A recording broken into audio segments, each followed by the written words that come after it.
আমাদের শরীর প্রকৃতির সর্বশ্রেষ্ঠ রচনা। যে অঙ্গ প্রত্যঙ্গ আমরা লাভ করেছি প্রত্যেকটির মধ্যে একটি নিজস্ব বার্তা রয়েছে।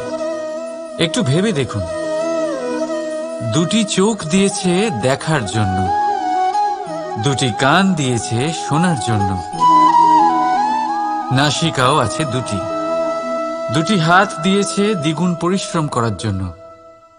কিন্তু জীব শুধুমাত্র একটি। তার উপরেও তীক্ষ্ণ বলিষ্ঠ দাঁত দিয়েছে তার রক্ষার জন্য। কখনো ভেবে দেখেছেন কেন?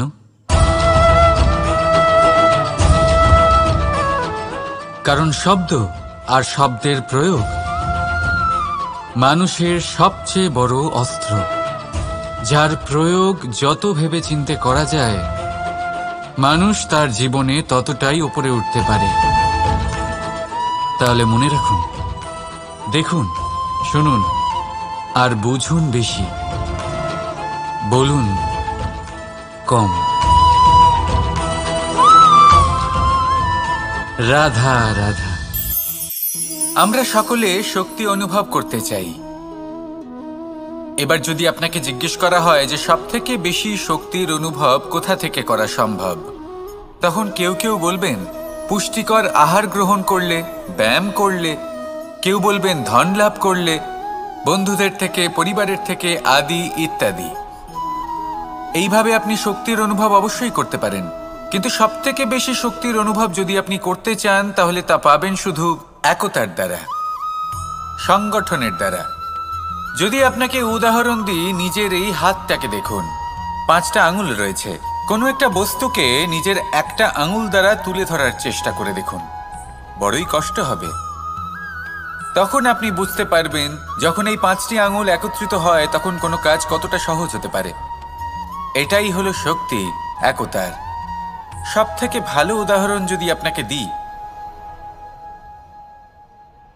তাহলে বাঁশি। এই বাঁশি থেকে অত্যন্ত মধুর সুর নির্গত হয় যা সবার মন প্রসন্ন করে দেয়। এই কথা সত্যি, কিন্তু এই বাঁশি আমি একটা বা দুটো আঙুল দিয়ে বাজাতে পারবো না। আমাকে প্রত্যেকটা আঙুল ব্যবহার করতেই হবে, তবেই এর থেকে মধুর সুর নির্গত হবে যা সকলকে প্রসন্ন করবে, ঠিক কিনা? ঠিক এইভাবেই যদি আপনি চান যে আপনার জীবনরূপী বাঁশি থেকেও মধুর সুর নির্গত হোক বা সবার মনকে প্রসন্ন করে তুলুক, তাহলে আপনাকেও জীবনে একতা নিয়ে আসতেই হবে। আপনি একাও কর্ম করতে পারেন, পথ চলতেও পারেন, সামনেও এগোতে পারেন, সাফল্যও লাভ করতে পারেন। কিন্তু যখন সকলে একসাথে এগোবেন, সেই পথে চলবেন, সেই কর্মই করবেন, তখন লক্ষ্যে অবশ্যই পৌঁছবেন, সাফল্য অবশ্যই লাভ করবেন। কিন্তু সেই সাফল্য এবং তার আনন্দর সংমিশ্রণটাই একটু অন্যরকম হবে। তাই জীবনে ঐক্যবদ্ধ হন, একসাথে মিলে এগোতে থাকুন, আর আমার সাথে ভালোবেসে বলুন রাধা রাধা। মানুষ ভাবেন যে ধন অর্জন করা হলো অত্যন্ত গুরুত্বপূর্ণ। তিনি আজীবন ধন অর্জন করতে থাকেন, ধন অর্জন করার চেষ্টা করতে থাকেন। সে যাই হয়ে যাক না কেন, পরিশ্রম করতে থাকেন। স্বাস্থ্যের দিকে নজর দেন না, না উচিত সময় খাবার খান, না উচিত সময় ঘুমোতে যান, না পর্যাপ্ত সময় পর্যন্ত ঘুমন, কিছুই না। ধন অর্জন করতেই থাকেন, করতেই থাকেন। আর কিছু সময় পরে যখন তিনি অসংখ্য ধন লাভ করে ফেলেন, তখন তার সাথে ওনার শরীরে অনেক রোগ বাসা বাঁধে। এইসব রোগের উপচার করতে করতে সেই সমস্ত ধন যা উনি অর্জন করেছেন তা তিনি ব্যয় করে ফেলেন। শেষ পর্যন্ত কি হয়? আমরা যেভাবে এসেছি ঠিক সেইভাবেই ফিরে যাই, ধন এখানেই থেকে যায়। দেখুন, একটা অত্যন্ত গুরুত্বপূর্ণ কথা রয়েছে যে আপনার বোঝা উচিত। এই যে ধন, তার ব্যবহার করুন জীবনকে আরো ভালো করে তোলার জন্য। ধনের সদ্ব্যবহার করা উচিত, এমন যেন না হয় এই ধন আপনাকে ভোগ করে ফেলে। এই জীবনকে নিশ্চিত রূপে আরো শ্রেষ্ঠ করে তুলুন। কিন্তু এই ধন অর্জন করার এই প্রক্রিয়াতে নিজের সারা জীবনকে নষ্ট করে ফেলবেন না। এই জীবন উপভোগ করতে শিখুন, আর আমার সাথে ভালোবেসে বলুন রাধা রাধা। কথায় আছে, অন্ধকারে প্রদীপ প্রজ্বলিত করলে চতুর্দিক আলোকিত হয়। কিন্তু যদি এই প্রদীপ আমি সূর্যের আলোর সম্মুখে সকালবেলায় প্রজ্বলিত করে রেখে দিই, তাহলে কি হবে? আপনি বলবেন যে এটা করে তো কোনো লাভই হলো না। সূর্যের প্রকাশের সামনে এই প্রদীপ আসলে কিছুই নয়। এবার এই চিন্তা ভাবনা প্রত্যেক দিন করতে হবে, আর একটা অমূল্য শিক্ষা পেতে হবে। মনে করুন যে আপনি মহাপুরুষের সামনে বসে আছেন, কোনো মহাজ্ঞানীর সামনে, তাহলে সেই ব্যক্তির সামনে নিজের জ্ঞানের প্রদীপ প্রজ্বলিত করবেন না, নীরব থাকুন, আর সেই ব্যক্তির সূর্যের প্রকাশের মতো জ্ঞান প্রাপ্ত করুন। যতটা পারবেন জ্ঞান লাভ করুন। যদি এমন কোনো সময় এমন কোনো স্থানে আপনি আছেন যেখানে চতুর্দিক অন্ধকার, কারোর কাছেই জ্ঞান নেই, সেখানে নিজের জ্ঞানের প্রদীপ প্রজ্বলিত করুন। এমন করলে দুদিক থেকেই আপনার লাভ হবে।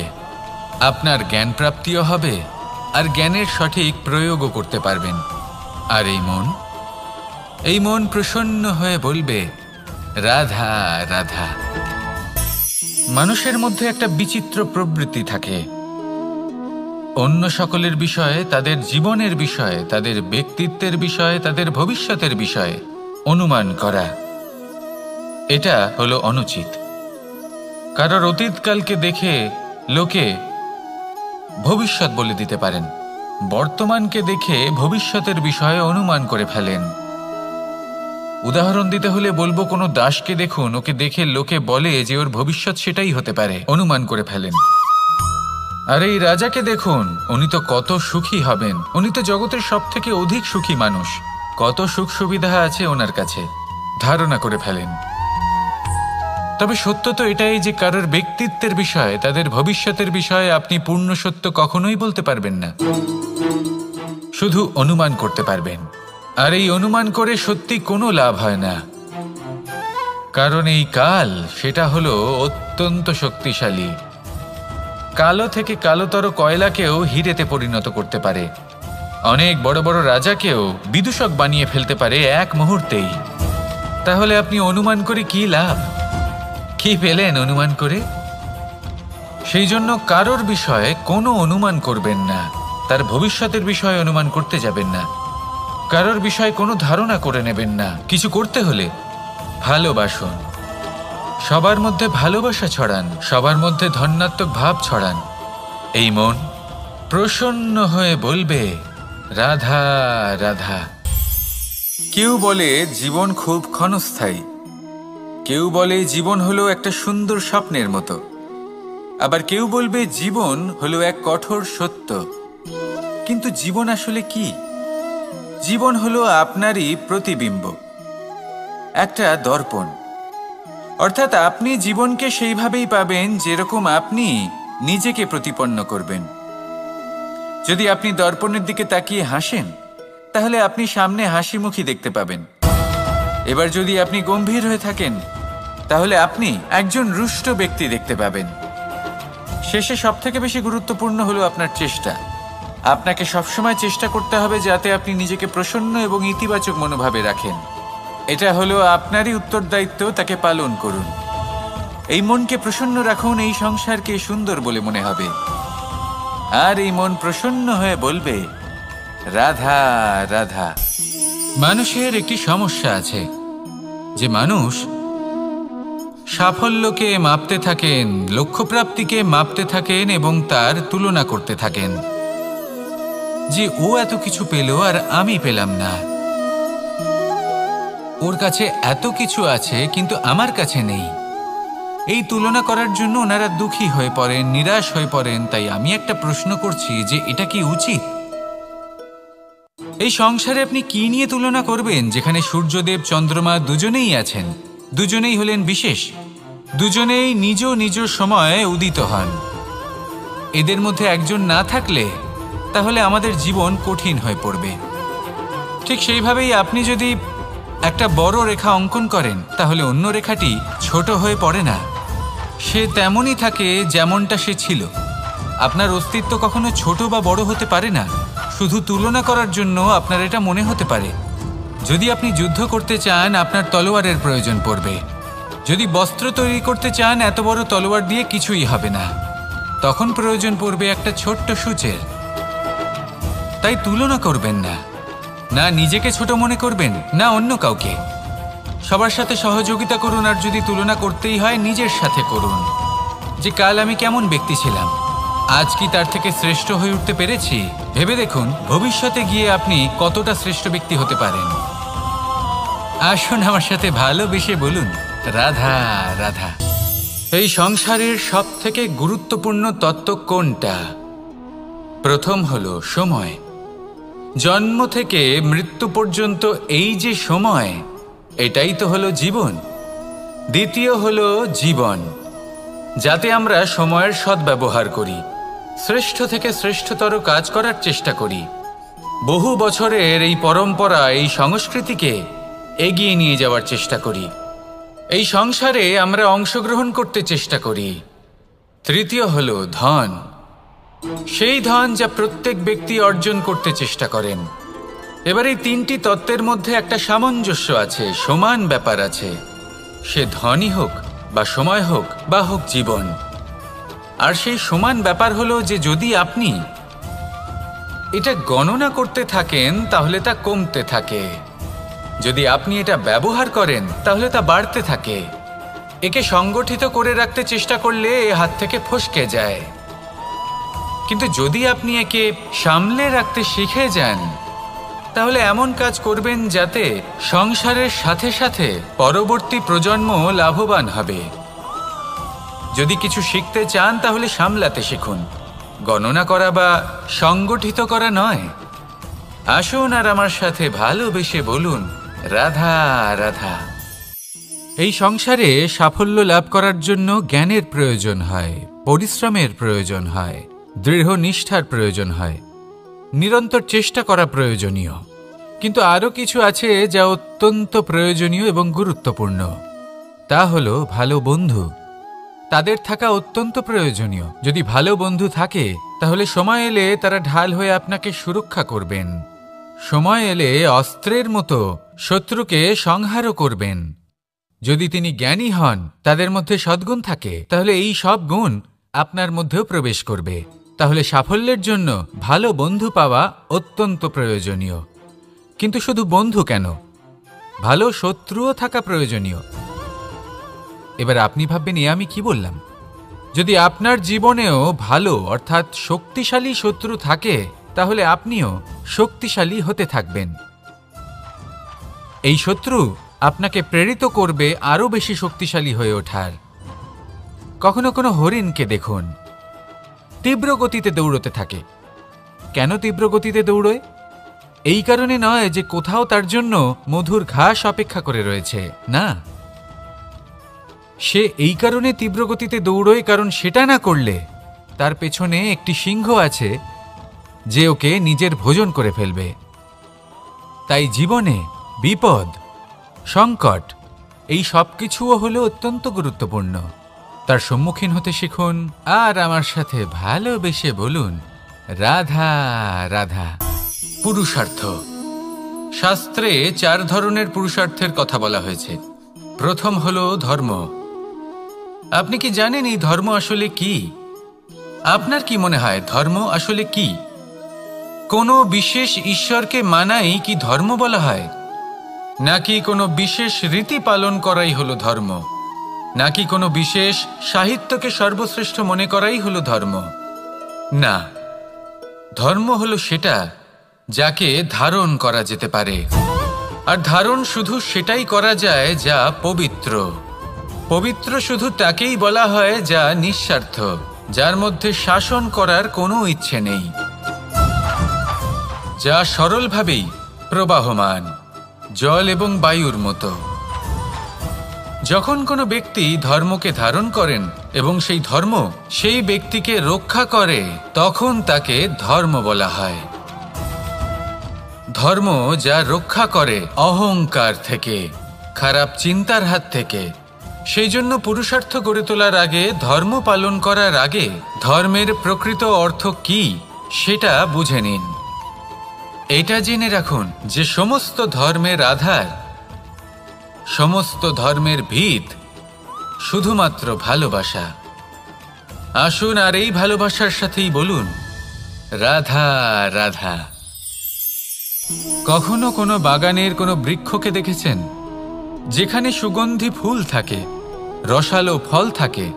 তখন মন প্রফুল্ল হয়ে ওঠে, মন থেকে সেই বৃক্ষের প্রতি ভালোবাসা জন্মায়।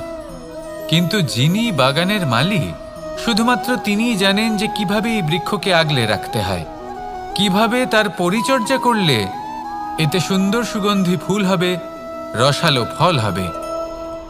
কখনো কখনো প্রয়োজনের থেকে বেশি রোদ পেলে এই বৃক্ষগুলি শুকিয়ে যায়, প্রয়োজনের থেকে কম রোদ পেলেও এই বৃক্ষ কিন্তু শুকিয়ে যায়। প্রয়োজনের থেকে কম জল যদি পায়, এই বৃক্ষ শুকিয়ে যেতে পারে। প্রয়োজনের থেকে অতিরিক্ত জল যদি পায়, তখনও এই বৃক্ষের শিকড়গুলি নষ্ট হয়ে যেতে পারে। এবার এটাই কিন্তু আমাদের সংসারের সাথেও হয়। আমাদের সংসারের সকল প্রতিভাশালী ব্যক্তি, যেমন লেখক, বিচারক, প্রবক্তা, যোদ্ধা, এদের সবার ক্ষেত্রে এই কথাটাই প্রযোজ্য।